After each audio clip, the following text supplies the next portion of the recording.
So thanks for all your questions the other day on Instagram and YouTube. I should have enough to get through.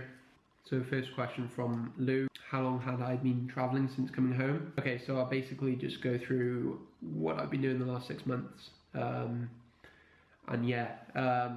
In September time, I flew over to Vancouver from home and then went down to Colorado, over to California, all through California, quick few days over to Arizona and back, and then I flew over to Hawaii,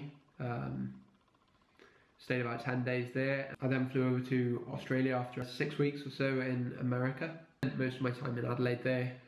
We went for Christmas in Melbourne, and then just before I left, we were over in Gold Coast for 10 days as well. So where am I now? North or South Wales? Where in God's country are you? I'm in mid Wales pretty much, and I'm on the coast in a town called Aberystwyth. It's a small town, about 10,000 people live here I think, more when the students are here and less when they're not. So it's not too big a place. Am I going to Chiang Mai this year?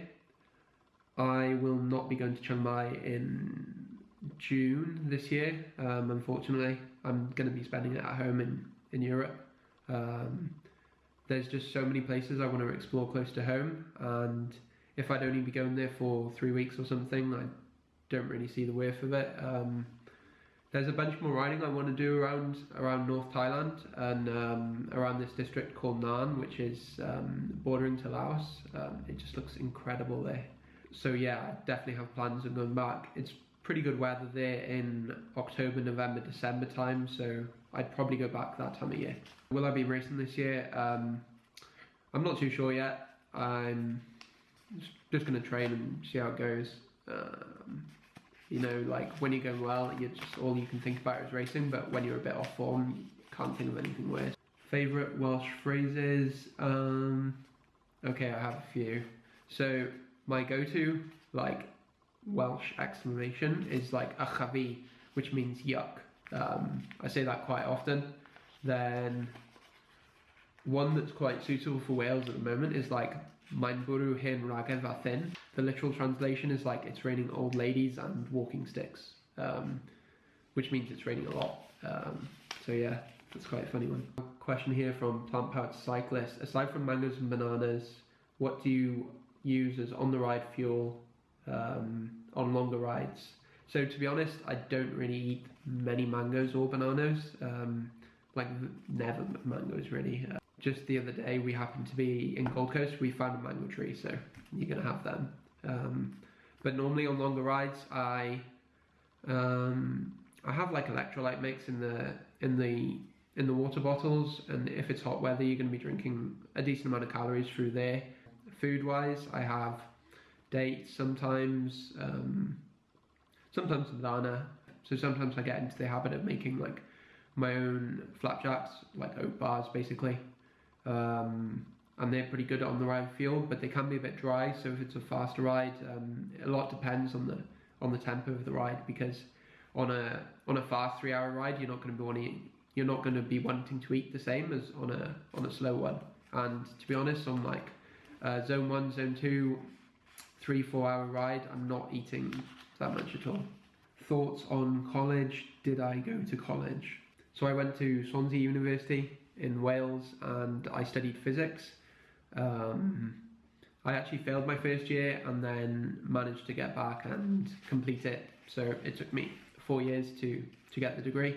Thoughts on college? I don't know. I've talked a lot to people about this, and I mean, looking back now, I haven't really done anything with my degree. I feel like I learned a lot, and a lot of my thought processes are there because of what I studied. But I think you just need to be honest with yourself in the reasons you would want to go to college. And if you're just going because everyone else is going and you're not sure what to do, I think that's not really a great reason. Quite a lot of people go to college because they think it's going to give them the motivation to go into their job, but if the motivation's not there before you're even going and study it, then you struggle to really like enjoy it, I guess. And sure, you might persevere and you might get through it, but at the end of the day, you're going to be raped with pretty big student debt then, and with something that you've just spent 3 years not really liking doing. So I had a lot of questions on this. How do I finance my travels around the world? I don't really talk about it on this channel because it seems a bit off topic. And yeah, I mean, I like talking about cycling more.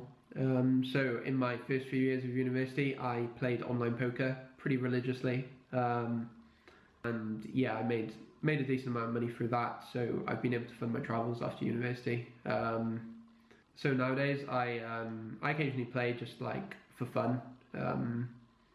It was never really about making money anyway. It's just an enjoyable game that I liked. There's a lot of intricacies and strategies that you develop that make it a pretty fun game. Rumour has it that you use your drone to make sure people are eating vegan. Can you please verify if this is true, and if so, how effective is your tactic in vegan activism? Thanks.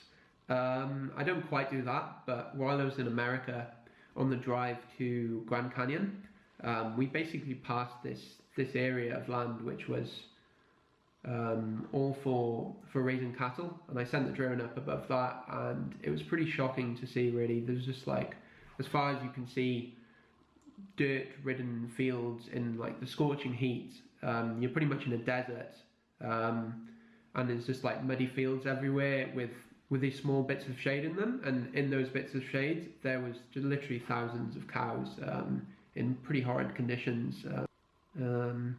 So yeah, that was pretty horrible to see. Just the sheer scale of the amount of cattle produced and the conditions they're living in, and to be honest, they're probably better conditions. If that's in open eyes for anyone to see, just walking past on the road, then the conditions are inherently going to be a lot worse when it's hidden. What's your favourite podcasts? So I have a few that I listen to. I really like this podcast from the BBC called The Infinite Monkey Cage, which is basically, it's hosted by this guy called Brian Cox. Some of you may know him. He's sort of he's labelled as the new David Attenborough a bit. He's a physicist and he does presenting for the BBC.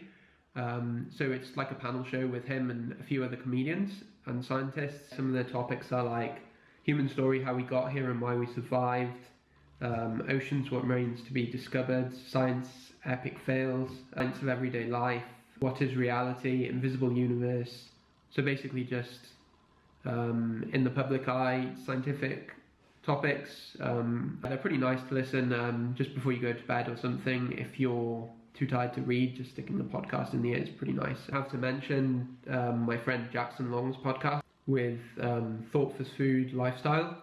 They do a lot of really good podcasts, really scientific, well thought out, well researched podcasts on nutrition, lifestyle and sports. Really, really, really good. Make sure you check them out. So that's all the questions I had written down. Hopefully I got through most of them, and if there's any small ones, I can just answer in the comments below. Thanks for watching, and I'll see you soon. Hoe gaat het? Met alles goed.